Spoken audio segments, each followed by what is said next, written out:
Put yourself in a situation where you can be alone and where you can be rejected. Stay with me.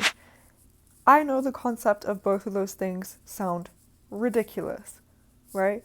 Why would I put myself in a situation where I'm alone when it's just me, myself, and I? Like, why wouldn't I go see my friends? Why wouldn't I be with my family? Why wouldn't I spend time with people, right? And why would I put myself in a position to be rejected? Why would I do that to myself? Rejection feels awful. I want to feel wanted. I want to feel validated. Stick with me. Hi guys, my name is Rain, and I'm here to help you take reign of your own life. So, this is a concept that I've had to learn the hard way for a lot of my life. I don't want to make it too much about myself because you guys don't know me. However, I want you to get to know me, and this way I can help you too.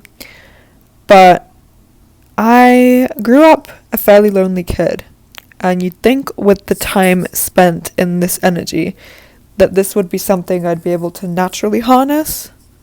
No, I hated it. I longed as a child to have company, to have siblings or friends to play with. Like, I did not enjoy my time growing up. I'm still an incredibly introverted person, and now I'm someone who can genuinely enjoy my free time. Like, I'm literally by myself right now recording these, like, not talking to a single soul, and it's okay. But yeah, ultimately you have to realize that these two things, if you can master both of them and be able to process both of them, make them you're on the path to a really good and unstoppable life. So let's get into loneliness first, and then we're going to get into rejection after. So loneliness is a very interesting topic because technically we come into this life and this world of our own accord. We come here alone. Even if we're born with a twin or a triplet, this experience of you coming here is truly yours, right? Nobody can take that away from you. You're here of your own unique accord, date of birth, time. And it's going to be the same thing when eventually we have to leave, okay? That's also going to be unique. So obviously we've got like that beginning timestamp and end timestamp. But then, what do we have between that? We have our entire lifespan. And obviously, as we grow older, we realize, hey, I'm not the only person in the world. Our first few letters when we're like learning to talk, like we say I, me, my, and then it starts to expand to you, yours, we, us. We start to realize, hey, like there's a community of people around us. We get to like have friends now, play dates, we have family, and then once you get into the world of this, which is internet, it's endless. But yeah, basically, we learn at some point in our life that we're no longer lonely. And obviously this can impact us differently based on how introverted, extroverted, or ambiverted we are. But whether we like it or not, even the loneliest folk need outside stimulation at times. We do need to be amongst people. Even if we're not directly with them, we need the energy of other people to sustain ourselves in a way. And there are some people that thrive off of that energy so much, that are more extroverted, that I find personally struggle the most with being alone. And I'm sure you've heard this concept before if you've been in the self-help sphere for a little bit of time. But essentially, it's about being alone, but not lonely.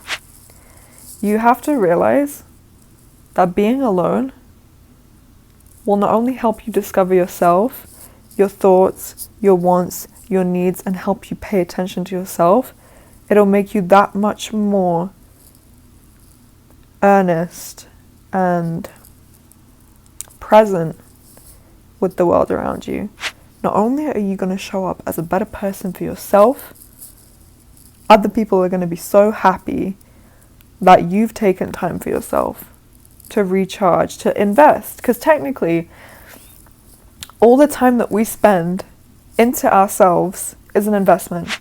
Investment. It's not an outvestment. You're not going out and really gaining too much in this particular regard. You can network, you can go meet people. That's a completely different story. But what we're talking about is the inner work today. We're talking about what is inside. It is your investment. It is of your best interest to find out who you are. And the best way that I would recommend this, and I know there's going to be a huge topic and controversy around this, but therapy. I started going to therapy from a decently young age. Not saying my life was easy, but I'm not saying it was the worst. However, I knew in myself that this would be what would help me. There is nothing more productive than learning from yourself. Like I said, people need people. We still need each other. We still need that outward enrichment and stimulation. But had I not gone to therapy from like the age of 12 and continued to go to therapy throughout the course of various phases and stages of my life, I would not be the resilient person I am today. It takes an incredible amount of resilience to know yourself. Know yourself. Not only that, to know yourself, to honor everything you've been through at every age and stage of your life, and love yourself, regardless of what person you were 5 years ago, regardless of the mistakes you've made. You are here, you are important, and you are valued. What do I mean by self-love? All the love that you have poured into people that have not been able to reciprocate, that exact energy, that exact power of, like sphere of energy that you can envision in one person, that you can see the potential for someone else, should be put into yourself. But nobody ever really teaches us how to do that, right? Self-love.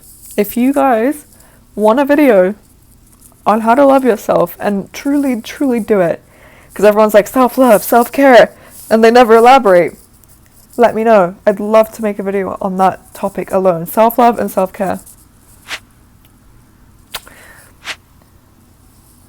Loneliness sucks at first. When we don't know what to do with ourselves, when we rely on other people for our happiness and for things to do, what kind of life is that? So you're telling me you are going to need to hang out with someone every day of your life to feel something? No. Remember what I said? We come here alone, we leave this place alone. In this huge chunk that kind of has been going by really fast lately of life, there has to be some self-reflection periods, okay? Know yourself. Because imagine you go to date somebody, you don't know yourself, you don't know how to appreciate time alone. You're asking for a recipe of misery. Okay? So that's loneliness in a nutshell. It can happen to us at any age and stage of our life. A huge part of it is like our environment, to be honest. If we're not like allowing ourselves to feel comfortable with ourselves, we're going to try and find other things to fill the void. But ultimately, there's another kind of swing to the pendulum where it's like you could be okay with being alone, but you're in a phase of your life where you're too isolated. Obviously, in this case and regard, I'm not saying please be more alone with yourself. Yeah, punish yourself by getting to know yourself. No.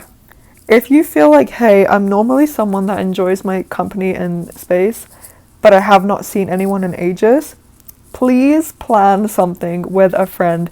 And if you don't have friends, do the things that you normally like to do at home in a public setting. This is what I've started to do because I live an hour away from the city now. and I am suffering. Like, it is so hard to just like not have the freedom to do what you want. So plan things. Okay, planning will be your best friend.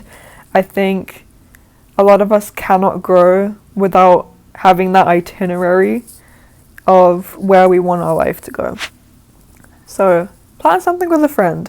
Loneliness does not have to be lonely, but if you genuinely feel like you need one outing or one situation to kind of like lift your spirits, go for it. Just don't rely on it for your inner happiness, right? Because we're talking about inner standing, understanding what is going on inside. So honor every feeling that comes, okay? But what I was trying to allude to before was like, you know the things that you normally do at home? So for me, it's like I read at home. I exercise at home because I live so far away. I don't have my own car at the moment. I can't get out. Like, I'm kind of trapped essentially, but I'm also trying not to be depressed. So you're doing all these things, right? All the things that you do in your internal space, try and get out and do publicly. So for me, like, because I work out at home, I'm going to go to the gym. I'm going to get like a little, what do you call it? Drop-in session. I'm going to go to the gym. Or I'm going to go outside and go for a walk. Because you know what? That increases your chances of still being around people and maybe meeting people. That's exciting. Alone but not lonely. Do you see what I mean? You can still involve people in the equation, but not directly. You don't always have to be absorbing somebody else's energy. Enjoy yourself as a person. You know that you have so much to offer. You offer stuff to people all the time, every day. They rely on you to an extent for something. But what do you rely on yourself for? If you could sit here and tell me 3 things, like, what makes me reliable to me? What would you tell me? If I had to answer that question, I would say I rely on myself to feel taken care of. I want to make sure my basic needs are met. I want to make sure I'm organized. That's what I can provide for myself. And planning. What do I have currently that I can be excited for and look forward to? Again, you've got to realize what age and stage you are in your life right now, what is applicable to you and what isn't. But loneliness does not have to be miserable. I'm alone here right now. I could be wallowing in my sorrows, but I'm here and enjoying it. Like, I feel so blissful. And I'm excited for tomorrow. And that's how every day should feel. Not every day can be perfect. But you can try and make it feel as healthy as possible. Okay? So if anything more comes up about loneliness, we'll cover it. Rejection now is an interesting concept that I want to get into and why I think it is useful to master rejection. Okay? So what does rejection look like? I'm so grateful you asked. So rejection can come in many forms. It can come from when we're young, rejection from our parents, rejection from friends, not feeling included enough in the circle, rejected in school. You know, maybe you didn't get into a specific school, or maybe you failed something, so therefore you feel rejected. Or, you know, like, relationships are a huge thing. I think a lot of the people that are in pursuits of finding a relationship, one way or another, will feel rejection in their lives. And while it's a very weird thing to try and step out of your way to get into and feel, it can genuinely be a superpower. Now, I'm not saying to you right now, put yourself in a jeopardizing situation because it'll help you grow. No way. But put yourself in situations that make you feel uncomfortable until they feel like you don't care about them. For me, this was like career stuff. I had 2 particular fields that I really wanted to get into. I got rejected in both. But do you know what makes us different from the people that get rejected and don't do anything versus the people that get rejected and carry on? They never stop trying. Okay? Once you get to the point in life where rejection does not stop you, you will 100% guarantee, I guarantee you this, you will get whatever you want. Because nobody's opinions are standing in the way of achieving what you want. Nobody's rejection email, that's not going to stop you. Because the thing about rejection is, when we get rejected, what initially happens? The pain that we feel of said rejection, whether it's from a person, a place, an organization, what is that pain caused by? The attachment of that very place, person, thing. Know yourself. This is why the loneliness helps. Or I should say aloneness. Isolation. I'm trying to be like this mysterious, cool girl vibe. But that's not authentic. I need to be real. So, know yourself. Keep reflecting. I'm going to leave some reflection questions in the description so that you can get to know yourself. Going to mention 2 things as well before I carry on with this attachment thing. Please find a form of catharsis, because when we're alone, we usually associate this feeling with like impending doom. Because when we're alone and we have no distractions of somebody else, something else, we are actually led to sit and think our thoughts. Oh no! Scary. But instead of panicking, find a form of catharsis. I would say some are more passive than others. I think either or are important. So passive ways of, I guess, dealing with our thoughts would be like exercise. You're essentially trying to divert a little bit from it, but it's cool. Do it for your mental health, but be active too. Active catharsis, such as journaling, writing pen to paper, amazing.